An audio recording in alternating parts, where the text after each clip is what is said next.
নমস্কার বন্ধুরা, শহরের কথার সকল ভিউয়ার্স ও সাবস্ক্রাইবারদের আমাদের পক্ষ থেকে আন্তরিক ভালোবাসা। আজকে শহরের কথায় স্বরচিত কবিতা পাঠের বিশিষ্ট কবি শ্রী শুভ্রা ঘোষ মহাশয়া। ওনার মঞ্চে স্বরচিত কবিতা পাঠ।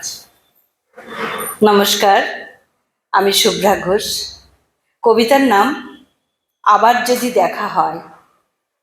আবার হয়তো দেখা হবে, হয়তো হবে না আর।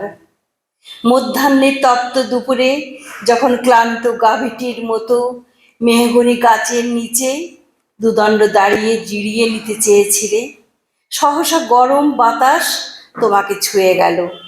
তুমি কি গন্ধ পেলে, স্পর্শ পেলে ব্যাকুলতার? হয়তো পেলে, কিংবা পেলেই না। তোমার অনুভূতি শূন্য হৃদয় বিকিয়ে দিয়েছ হট্ট মেলায়। ঘ্রাণে শুধুই ঝাঁঝালো ওষুধের গন্ধ, তীব্র আলো চোখের উপর, ছুরি কাচির ঝনঝন শব্দ তোমাকে বেহুশ করে দিয়েছে। কড়া পাহারা ভেদ করে তুমি দুদণ্ড পালিয়ে এসেছ। বিশুদ্ধ বাতাসের হাতছানি ছিল, পুরনো তুমিকে খুঁজে পাইনি।